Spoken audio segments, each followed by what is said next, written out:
Hello beautiful Brunei! Welcome to another episode of The Real Show. I'm your host, my name is Delgo. On this episode, we are bringing you a new segment called Local Happenings. And what we do is we will be interviewing people who have events that are coming up in Brunei so that they can give us more insight into what we can expect from their events. On this inaugural episode of Local Happenings, we have Mr. BruHaHa himself, Zainal Bostaman. Zainal is the creator of BruHaHa Comedy Night. Yep. Now, before we go into that, and because this is still the real show, we still want to talk about movies, and I also know Zainal is a big fan of movies. I've been trying to get him on the show for a while now, but scheduling. So let me first ask you a series of questions. I'm just going to give you two choices. You just have to pick one so that we know what your preferences are for movies. Okay. Okay, ready? Great. Okay. First one. Avengers Age of Ultron or Star Wars The Force Awakens? Star Wars. Okay. Lord of the Rings or The Matrix? The Matrix. Okay. James Bond or Ethan Hunt from Mission Impossible? James Bond. Superpowers or Filthy Rich? Filthy Rich. Okay. And finally, Scarface or Reservoir Dogs? Reservoir Dogs. Alright. Now let's go with That was random. Yeah, it is random. Just to see, get a feel of what you like. I would prefer Ethan Hunt to James Bond, to be honest, yeah. I'm not a fan of James Bond. Jason Bourne. That's my top one. Bourne. Jason Bourne. Okay. So it's James Bond or Jason Bourne. Right. Okay. Okay. Now let's go into BruHaHa Comedy Night. Yeah. Okay. What is BruHaHa Comedy Night? BruHa Comedy Night is where me and a group of comics put together a show, and it will be focusing on stand-up comedy.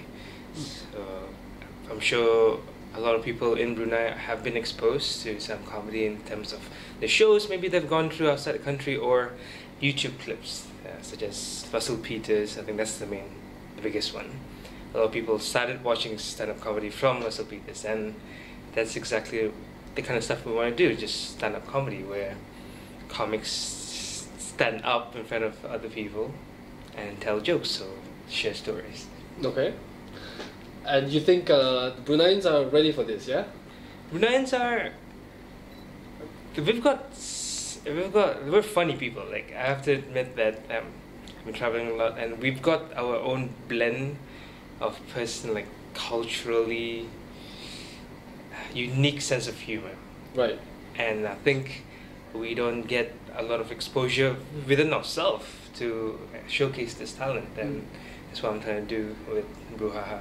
So how long has BruHaHa been running already? We've started, and I'll talk about the workshops in a bit, but we've started getting together at the end of last year, if I'm not mistaken, September. And then so far we've had 2 shows. Okay. And I was there for both the shows, but in your opinion, were the shows successful? Yes. The first show, what we call the beta show, was the first time that anyone that, to my knowledge, put on a show like that. And obviously I made it clear to all the comics, people that were involved, to invite friends and families who are supportive, biasly supportive in a sense. But ended up, there was a few people that no one knew, and people who were just strangers coming in, and then they were nervous because who are these people coming in and trying to see whether we are funny or not. And then they left the event saying that it was great, like they enjoyed the night. They were surprised that no one did this sooner. They were surprised at the amount of talent, how funny people are. And then we decided to put on another show that was So the first show was in November, the second show was in December, and we said that we will only invite around 60 people. On the night itself, 100 people showed up. Yep.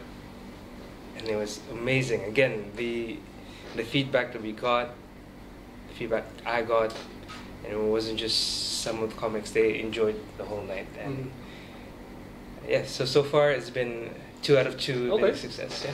Now you mentioned about the training that you're giving. Yeah. So who is eligible to join this training, and what does the training entail? Eligibility, anyone who has any interest in stand-up comedy, want to learn the structure of it, the art of it. The reason why we have training is because mainly because of the structure. Like, people look at the clips on YouTube, and then famous people like Russell Peters has been doing it for 15 years. And they think all it takes is just go up on stage and tell stories. And then everyone think that they're funny because they've got a group of friends that laugh at their jokes, laugh at their stories. Yeah. But to take that, and for sure, like, everyone has a certain sense of humor and everyone can make other people laugh. But to take that and to put them on stage, Yeah. where there's 60 people watching, and then you have to tell a funny story, you have to tell a joke, that requires a different set of skills. Mm. And it's skills. I keep referring it to as skills because anyone can learn it. Mm. And I'm not claiming to be a guru, a comedy guru. It's just I've been exposed to it. Fortunately, I've been exposing myself to the stand-up scene in Singapore and trying out there, reading out, and also I've been a Toastmaster for 5 years. And I kind of know for myself what works for me, and then in the workshop itself it's just me sharing them tips and tricks and the structure. Yeah. So hopefully when they do perform, they do well. And another aspect of why we have training is to drill into them that what can we talk about. Like, there are certain things that I ask them to avoid talking. Yeah. And I tell them the biggest one. Like, anyone can make fun of other people. Like, if you go through the racist jokes or the sexist jokes or putting down other people, it'll get a laugh, but there's just so much you can do, and then it turns comedy into like a dark thing where you just make fun of other people. And I tell them the best comedy is when you make fun of yourself. That's and, right. and that's when self-deprecating observations that you see, certain things that you observe, like your point of view, and it doesn't have to be offensive. And that's what we try to drill in those workshops. You mentioned Singapore. Let's go to Singapore for a while. Yeah. Is that where you started your career as a comic? Yeah. I went there for work for around 6 months, and then after a month in Singapore, I found out that they have a really booming stand-up comedy scene. So for first few weeks after I found it, I keep going every Wednesday, every Thursday to various clubs, and I thought to myself, like, wow, this is something that I want to try out. And I remember going after one of the show to the host, and he was a brilliant host, a guy from Australia, and I went up to him and said, a really good show. And like, oh, thank you. Really glad that you enjoyed it. Like, yeah. And then I shared with him that I want to give this a try. And he rolled his eye. Like, as soon as I said that, I was like, I want to give this a try. It looks really fun and it looks really rewarding. And he said, like, oh, another one. So he gave me that impression. And I said, how would someone start? Like, is there books to read? Is there things like is there a course? Is there something that I need to read online? And he said, oh, you know how you start? You go up on stage and you start. Just and I do said, it. well, what else? Give me tricks. Give me, like, is there a structure? How do you is there something I should talk about that will get instant laughs? And it's like, there's lots of tips and tricks, but you gotta get yourself on stage first. And then that scared me. It's like, just go on stage? Like, yeah. Just tell you what, you tell me when you're ready, I give you 2 minutes on stage. Mm. And then it was mainly because he told me that a lot of people keep coming up to him after shows, and he spends an hour telling them how to craft jokes, and then they never show up. Okay. So he said, I've learned my lesson. If you really want to give it a try, show your commitment, go on stage. Yeah. So 2 weeks after that, I went on stage. I told him that I want to give it a try. He gave me 2 minutes. And after 2 weeks of stressing out and testing my jokes with friends, I bombed. That's the terminology where we say, for 2 minutes you're on stage and no one laughed. It was horrible. And I'm looking at him at the side of the stage, and he's just looking at me, nodding. And I thought to myself, like, oh, he's probably thinking, this guy has no potential at all. And then what happened after that? I got off the stage, and then he patted me on the back and he said, well done. Now we're going to talk. Okay. And then that's when you get more training from him. It wasn't so much like his emphasis was on get yourself on stage, get yourself on stage. Because that's where the real practice comes, and you find out who you are and what makes people laugh from what you can He'll deliver. give me some tips saying that, okay, you need to do a power of three, or you need to pause, you need to give more attitude in this, you need to emphasize this word. But those things, like, he can throw me books and courses, but ultimately he was right. We need to get more time on stage. Okay. Now, how did you come up with the name BruHaHa? Does it have any significance? It's as simple as it is. BruHaHa, Brunei, BruHaHa. Yeah. And then I had a lot of stick from friends like, wow, you've got no ounce of creativity on that one. And then actually a friend of mine came afterwards, after I told everyone that I'm going to name it BruHaHa. And he said, that's genius. Like, what? So I understand it's Brunei haha, but it's also BruHaHa, where, you know, to cause an uproar, a reaction, like BruHaHa, you just take out one of the O. Yeah.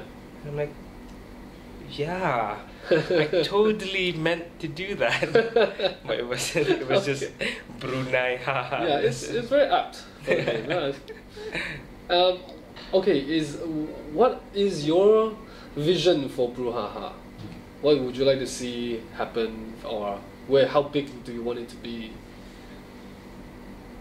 In terms of size, like big, I haven't got a goal to that. Like, oh, we need to have 50 comics or like 500 people coming to a show. I haven't got anything like that. Right now we're focusing on making the shows more regular.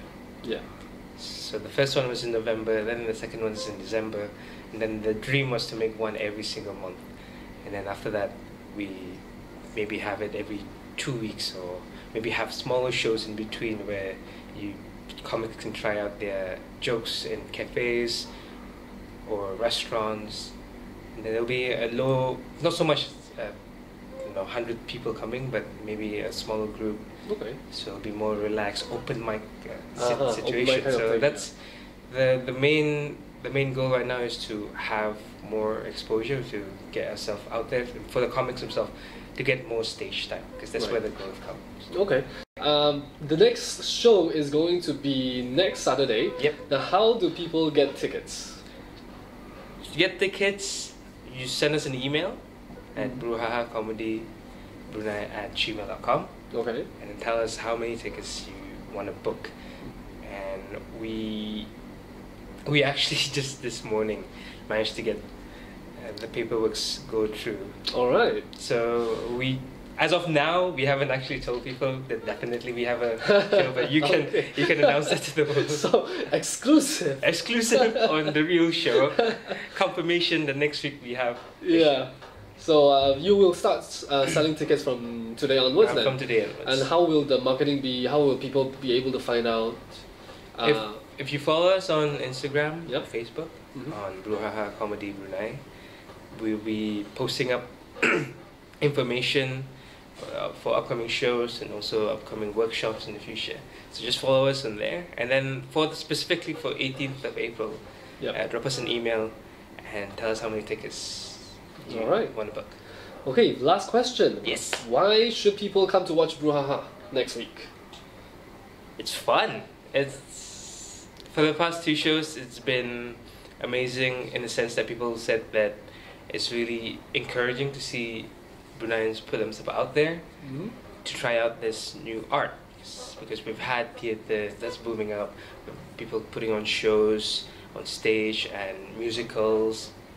We've got people coming up in singing, acting, dancing, and now it's a different avenue for people to express themselves. It's a fun night. It'll be entertaining. There'll be people who are sharing about things that you could relate to. Okay. And that's about it. Fun and connection. All right. Well, that's it for us. That's the time we have for this first episode of Local Happenings on The Real Show.